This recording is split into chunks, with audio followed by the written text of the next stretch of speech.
Et salut à tous les pêcheurs, comment ça va? Aujourd'hui on se retrouve pour une vidéo pour comparer les deux meilleurs appâts pour la pêche à la carpe. Donc on va parler de la graine et de la brouillette. On va comparer ces deux produits sous forme de tableau.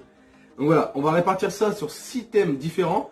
Donc on va parler du prix, de l'attractivité, de la conservation donc des appâts, de la saison où on peut utiliser donc l'appât, l'accessibilité et la variété. Donc voilà, on va comparer ça, donc comme je vous ai dit, sous forme de tableau avec ces 6 points-là. Allez, on commence tout de suite avec le prix. Alors, pour les bouillettes, faut compter environ 5 à 15 euros au kilo pour un paquet de bouillettes denses. Voilà. Donc après, il y a tous les prix, hein, comme je vous dis, donc ça va de 5 à 15 euros à peu près. En moyenne, grosso modo, c'est ça. Donc voilà.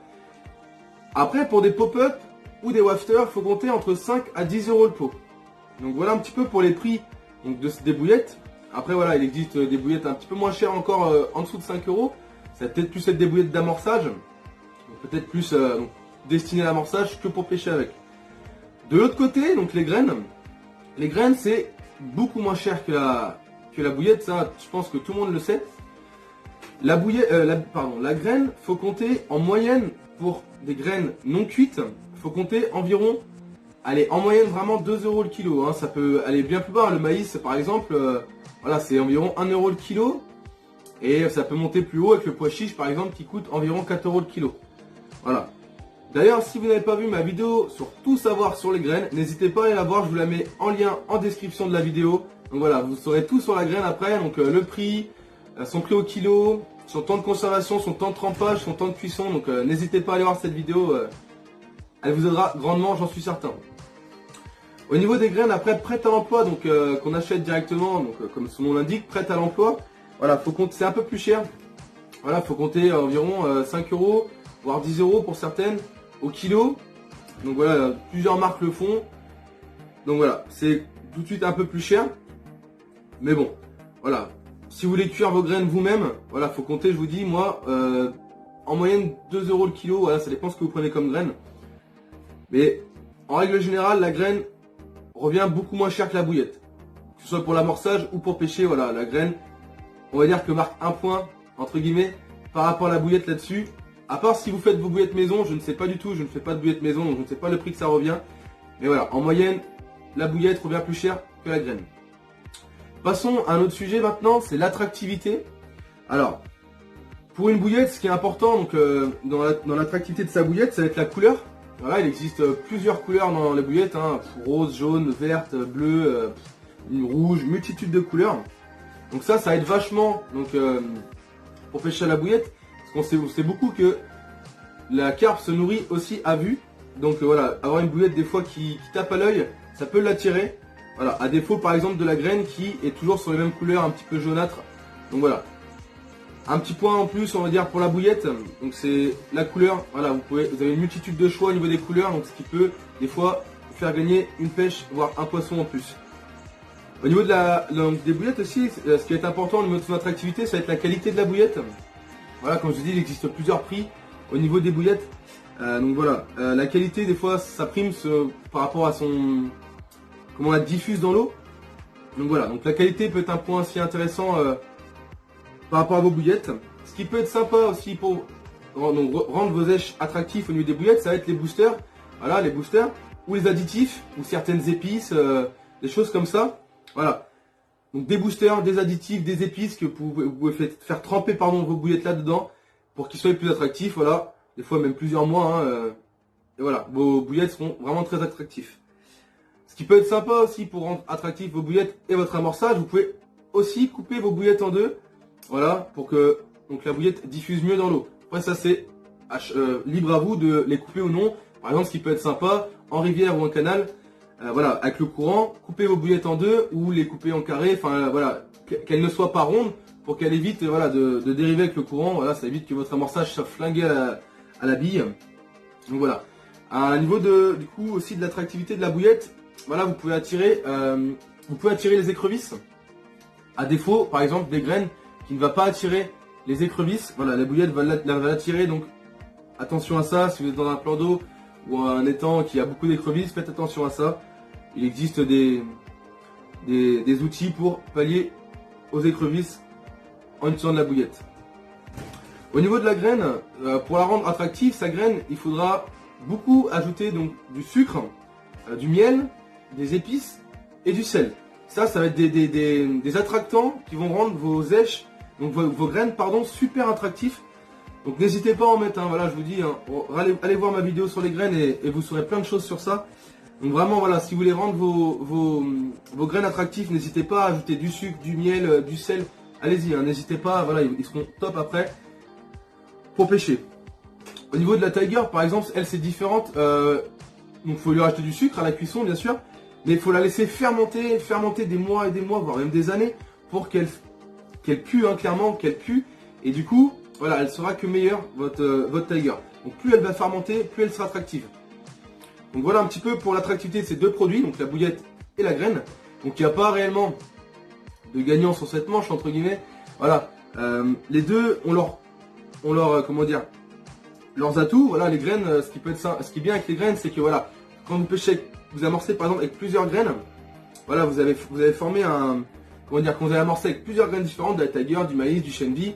Voilà, ça va rapporter beaucoup de poissons blancs, donc ce qui va attirer la curiosité des carpes. Donc n'hésitez pas à utiliser, quand vous pêchez la graine, quand vous amorcez à la graine, de utiliser plusieurs graines différentes. Voilà, hein, de la Tiger, du chenvi, du pois chiche, voilà, du lupin, plein de choses comme ça. Voilà, n'hésitez pas à varier vos graines. Au niveau maintenant de la conservation, donc de ces deux produits, donc de la bouillette et des graines. Donc, bah, pour les bouillettes, hein, niveau conservation, c'est top. Hein. Voilà, ça peut, donc pour des bouillettes standards qu'on achète en magasin un peu partout. Voilà, plusieurs mois sous vide ou dans leur sac d'origine, dans leur seau de dans un seau hermétique. Voilà, ça peut durer des mois. Mais attention, pour les bouillettes qui sont juste, qui ne sont pas stabilisées, pardon. Ce sera des bouillettes fraîches du coup. Là, par contre, le temps de conservation sera moindre. C'est-à-dire que vous pouvez garder peut-être 3 semaines, un mois après vont commencer à moisir, selon certaines. Ça peut dépendre, mais voilà, ils seront bien plus aptes à moisir que les bouillettes qui sont stabilisées. Donc voilà. Après, au niveau des pop-up et des wafters, il n'y a pas de temps de conservation. On peut les garder des mois, des années, ça, il n'y a pas de souci. Hein. Les pop-up, les wafters, il n'y a pas de temps de conservation, hein, c'est pas important. Au niveau des graines, voilà, les graines, moi je vous conseille que quand vous cuisez vos graines, c'est moins d'une semaine. Voilà, la conservation de vos graines sera moins d'une semaine. Après, certaines personnes me disent des fois que ils gardent leurs graines plusieurs semaines. Ok, moi personnellement je le fais pas, je trouve qu'au bout de moins d'une semaine déjà, ils commencent à fermenter, ça commence à sentir mauvais. Donc je ne préfère pas prendre de risque. Donc pour pallier à ça, donc voilà, soit vous conservez vos graines moins d'une semaine, soit pour pallier à ça, vous les mettez en sac sous vide, voilà, ou en sac de congélation et au congèle. Comme ça, dès que vous voulez partir à la pêche, quelques jours avant, vous décongelez vos graines, enfin la veille pour le lendemain, vous décongelez vos graines, et voilà, c'est nickel. Donc n'hésitez pas, si vous n'en avez pas, à acheter une machine sous vide, franchement c'est super pratique hein, pour les graines, les bouillettes, même pour la cuisine, hein, voilà, pas forcément pour la pêche. N'hésitez pas à investir dans une machine sous vide, ça vaut pas grand chose, une vingtaine d'euros, une trentaine d'euros, et ça fera très bien l'affaire, et vous serez content, voilà, pour mettre vos graines sous vide et vos bouillettes. Donc quand ils sont, donc après, au niveau des Tiger Nuts par exemple, là cette graine là, il n'y a pas de conservation, hein, je vous le dis, ça peut durer des années, donc ça, peu importe. Il n'y a pas de temps de conservation propre à la Tiger Nuts. Mais pour tout ce qui est des autres graines, voilà, je vous dis, moi, moins d'une semaine, ou alors vous mettez sous vide et au congèle. Donc petit point, on va dire, petit point en avantage des bouillettes, voilà, ça se conserve quand même relativement mieux que les graines. On va parler maintenant des saisons pour utiliser donc les appâts. Au niveau des bouillettes, il n'y a pas réellement de saison, hein, c'est pareil, il n'y a pas de saison. En fait, vu qu'on a une multitude de choix de bouillettes, voilà, on a du carnet, de l'épicé, on a du fruité, on a une multitude de choix, donc il n'y a pas de saison pour la bouillette, voilà, il suffit juste de trouver votre bouillette qui vous convient à telle saison, et voilà, ça sera nickel quoi, hein, donc gros point fort pour la bouillette, c'est qu'il n'y a pas de saison. Au niveau des graines, certains me diront que ce que je vais dire n'est pas vrai, moi j'aurais tendance à dire un peu plus que oui. Je dirais qu'en règle générale, les graines sont plus propices à être utilisées au printemps, en été, voilà, quand il fait beau, quand les arbres commencent à donner leurs fruits et que les fruits commencent à tomber à l'eau. Voilà, les carpes commencent à se nourrir du coup de fruits naturels, tout ça, donc de graines, tout ça. Donc, voilà, j'ai tendance à dire qu'on peut utiliser moi personnellement j'ai tendance à plus utiliser la graine lorsqu'il fait beau, voilà, commence à arriver au mois de avril, mai, jusqu'à peut-être septembre, octobre, enfin ouais septembre. Voilà, j'utilise beaucoup de graines. Voilà, donc voilà. Après, libre à vous. Après, il existe certaines graines qui sont très bien l'hiver. Hein. Moi, je connais des gens qui pêchent l'hiver à la graine et franchement, ils font des cartons, donc rien à dire. Au niveau des graines que personnellement, j'ai des retours et que j'ai déjà utilisé l'hiver, donc ça va être la Tiger Nuts, mais alors bien fermentée, c'est-à-dire qu'elle a plus d'1 an de fermentation, donc vraiment qu'elle pue quoi. Donc vraiment les Tiger Nuts, mais bien fermentées. Le lupin qui est très intéressant l'hiver. Pourquoi? Parce que déjà, il est très digeste. Et il est très attractif dû à son taux de glucides qui est très élevé.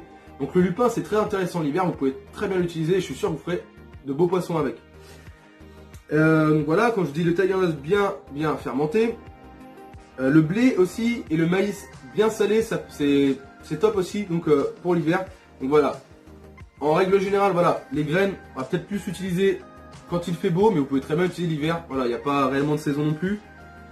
C'est un avis personnel que je trouve que les poissons réagissent mieux au beau jour, aux graines, qu'en hiver.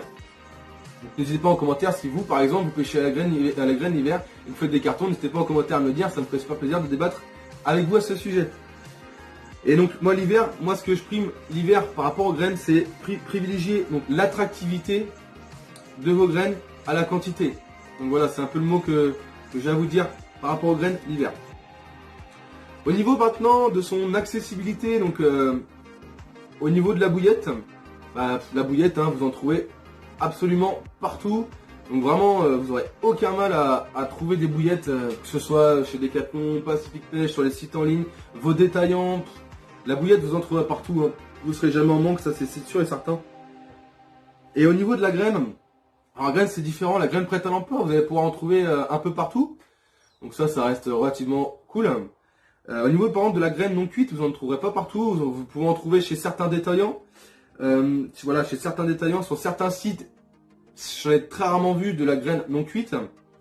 Et vous pouvez en trouver chez des magasins spécialisés, hein, style la Cavac, des magasins de jardinage, tout ça, ou pour un magasin d'aliments à animaux. Donc voilà, vous en trouverez aussi un peu partout, mais pas autant que la bouillette par exemple dans les trucs spéciaux pour la pêche. Donc voilà, et maintenant on va parler du dernier point, donc ça va être la variété. Donc au niveau de la bouillette, là, je pense que la bouillette explose littéralement la graine à ce niveau-là. Parce que la bouillette, on sait, voilà, comme je vous ai dit tout à l'heure, il existe une multitude de choix de bouillettes. Hein, voilà, donc les denses, les wafters, les pop-up, les carnés, les épicés, donc les fruités, les couleurs il y en a partout. Vraiment, on a un choix immense de bouillettes. On a les tailles différentes aussi. On a donc du 8, du 10, du 14, 16, 18, 20, 24. On a vraiment un choix énorme de taille aussi. Donc vraiment au niveau de la bouillette, voilà, on a de quoi faire. C'est à chacun de trouver sa bouillette, je pense. Et voilà, après, une fois qu'on a trouvé ses bouillettes, c'est cool quoi. On n'a plus qu'à partir à la pêche et puis il roule. Hein. Donc c'est vrai que gros point fort pour les bouillettes, c'est sûr que voilà, niveau variété, on est tranquille. Voilà, on peut vraiment trouver la bouillette qui nous convienne. Et surtout si vous, derrière l'écran, vous faites vos bouillettes maison, là c'est pareil, libre à vous. Hein. Je pense que vous devez avoir des sacrées recettes super sympas. Donc voilà, la bouillette là-dessus, c'est vrai qu'on a un choix assez énorme de choix quoi. Donc voilà. Et au niveau de la graine, les graines c'est un peu plus restreint. Hein. On va avoir une dizaine, douzaine de variétés différentes qui sont possibles pour la pêche. Donc la tiger, la févrole, le maïs, le lupin, le chènevis. Donc voilà, on a plein de choses. Le blé, l'arachide, les cacahuètes. On a plusieurs choses aussi. Et voilà, on va être un peu plus restreint au niveau du choix que par rapport aux bouillettes. Donc voilà tout ce que je pouvais vous dire un petit peu pour comparer ces deux appâts phares, on va dire, de la pêche à la carpe, hein, qui sont entre guillemets essentiels pour sortir des jolis mémères. Donc pour dire un petit peu le mot de la fin, donc lequel des deux est le meilleur, pour moi il n'y a pas de meilleur en fait. Voilà, il y a pas, la bouillette n'est pas meilleure que la graine et la graine n'est pas meilleure que la bouillette. Voilà, c'est libre à vous de choisir ce qui vous convient le mieux. Je pense que voilà, il n'y a pas d'appât meilleur que d'autres, c'est vraiment selon comment on l'utilise et selon comment on est habitué avec cet appât et l'endroit où on va pêcher. Voilà, certains endroits, donc les poissons vont être habitués à manger de la graine, d'autres vont être habitués à manger des bouillettes épicées, des bouillettes carnées ou du fruité. Donc voilà, faut vraiment En fait, comme je vous dis, il n'y a pas de meilleur appât que d'autres. C'est vraiment trouver son appât à son étang. Donc vraiment, voilà. Un appât, vous trouvez le bon et il fera du fiche. Donc peu importe que ce soit une bouillette ou une graine. Voilà, c'est libre à vous de faire ce que vous voulez. Voilà, il existe, comme je vous ai dit, une multitude de graines, une multitude de bouillettes. Donc trouvez votre appât et tout sera parfait. Donc voilà les pêcheurs, ce sera tout pour cette vidéo en espérant qu'elle vous aura plu. Donc n'hésite pas à t'abonner si ce n'est pas déjà fait, parce que vous êtes nombreux à regarder mes vidéos sans être abonné, donc n'hésite pas, ça prend 2 secondes et ça me ferait extrêmement plaisir. N'hésite pas aussi à lâcher un pouce bleu et à commenter la vidéo pour parler avec moi sur ce sujet-là. Si toi tu pêches à la graine en hiver ou à la bouillette en été, peu importe, viens discuter avec moi, ça me ferait super plaisir aussi. Moi sur ce, je te dis à la prochaine et surtout, allez à la pêche. Allez, salut les pêcheurs.